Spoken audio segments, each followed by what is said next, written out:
और शिव के बाद अगर दूसरा कोई भगवान है, जिंदा भगवान है, आशीर्वाद देने वाले भगवान है, उर्मिला ठाकुर जैसे 5 किलो अनाज पर जिसके पिता दाढ़ी बनाने का काम करते थे, उसके बेटी को इस सदन में कुर्सी पर बैठाने वाला कोई शख्स है, उस शख्स का नाम है बाबू लालू प्रसाद यादव। लेकिन बाबू लालू प्रसाद का स्थान न कोई लिया है न लेने वाला है। जिनके दरबार में आप जानते हैं कि भगवान शिव का जो है रथ बसहा है और मैया का सवारी बाघ है, लेकिन बाघ बसहा को नहीं खाता है। आप देखते हैं भगवान के गले में, भगवान शिव के गले में जो है सर्प है और गरुड़ सवारी जो है कार्तिकेय जी का है। गरुड़ सांप को खाता है लेकिन उस दरबार में नहीं खाता है। आप देखती हैं कि मोर जो है, मोर उस दरबार नहीं, मोर कार्तिकेय जी का सवारी था और वो सांप को खाता है लेकिन नहीं खाता है। सांप जो है चूहा को खा सकता है, जो गणेश जी का सवारी है, लेकिन सांप चूहा को नहीं खाता है। यही सही मायने में अगर इस कलयुग का अगर भगवान कोई है तो बाबा भीमराव अम्बेडकर, जिन्होंने हमें अधिकार दिए और उसको अमली जामा पहनाने का काम किए, उस शख्स का नाम है बाबू लालू प्रसाद यादव, जिनके दरबार में भगवान शिव के तरह सभी लोगों का जगह है, जहाँ जो है किसी को अपमानित होना नहीं पड़ता है। इसलिए मैं कहना चाहती हूँ, राजा दक्ष ने जब जग किया तो उन्होंने भगवान शिव को अपमानित किया कि न्योता नहीं दिया कि सुदर्मा आएगा तो उसका जो है भंग हो जाएगा, क्योंकि वो ब्रह्मा जी के मानस पुत्र अपने को कहते थे।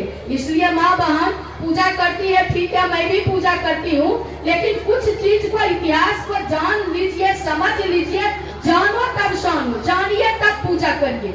क्योंकि ये वीर लोक है, यहाँ आया है सो जाएगा, राजा रंग फकीर, यहाँ कोई रहने के लिए नहीं आया है। इस धरती पर बहुत सारे वीर पैदा लिया, लेकिन महावीर का स्थान कोई नहीं ले पाया। बहुत सारे जो है पुरुष पैदा लिए ब्रह्मचर्य व्रत का पालन करने वाले, लेकिन भीष्म पितामह का स्थान कोई नहीं ले पाया। बहुत सारे राजनीतिक भी पैदा ले लिया, लेकिन कृष्ण का स्थान कोई नहीं पैदा ले, कोई स्थान नहीं ले पाया। बहुत सारे पुरुष भी पैदा लिए मर्यादा, लेकिन मर्यादा पुरुषोत्तम राम का स्थान कोई नहीं ले पाया। बहुत सारे निर्गुण ब्रह्म के उपासक पैदा लिए, लेकिन कबीर का स्थान कोई नहीं ले पाया। उसी प्रकार से बहुत सारे एमएलए, एमपी, मंत्री, प्रधानमंत्री, राष्ट्रपति, राज्यपाल सब पैदा ले लिया, लेकिन बाबू लालू प्रसाद का स्थान न कोई लिया है न लेने वाला है। इसलिए आप जानिए कि हम लोगों का गरीब गुरुआ का सही में अगर शिव है तो शिव के बाद दूसरा शिव एक तो थे जो हमारे अम्बेडकर साहब थे, जो चले गए, और शिव के बाद अगर दूसरा कोई भगवान है, जिंदा भगवान है, आशीर्वाद देने वाले भगवान है, उर्मिला ठाकुर जैसे 5 किलो अनाज पर जिसके पिता दाढ़ी बनाने का काम करते थे, उसके बेटी को इस सदन में कुर्सी पर बैठाने वाला कोई शख्स है, उस शख्स का नाम है बाबू लालू प्रसाद यादव। इसलिए हम माँ बहनों आपसे आग्रह और निवेदन करेंगे कि आज के बाद शायद आप महेंद्र और नीलम का नाम लेना बंद करेंगे। साथियों, बहुत सारे लोगों ने बहुत सारी बातों को कहे।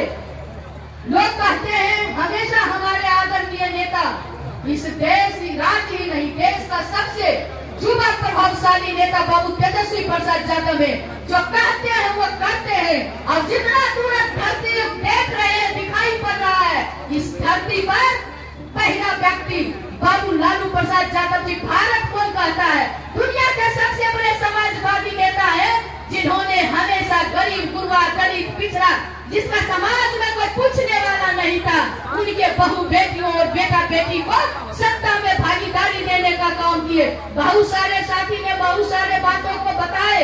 आज अम्बेडकर जी की जयंती है, हमारे अम्बेडकर साहब के संविधान को नहीं मानने वाले लोग हमारे आज अम्बेडकर जी की मूर्ति को पूजा करने के लिए मजबूर है। इससे है जननायक कर्पूरी ठाकुर को गाली देने वाले लोग, और जननायक कर्पूरी ठाकुर को मानने के लिए मूर्ति के आगे अगरबत्ती दिखाते हैं। तो हमारी जीत है, आपकी जीत है। इसी तरह से आज हमारे बाबू लालू प्रसाद यादव जी को जो लोग नीचा दिखाते हैं। अगर आप ये वीडियो YouTube पर देख रहे हैं तो हमारे चैनल को सब्सक्राइब करें और बेल आइकन को दबाना ना भूलें। अगर आप Facebook पर ये वीडियो देख रहे हैं तो हमारे पेज को लाइक करें।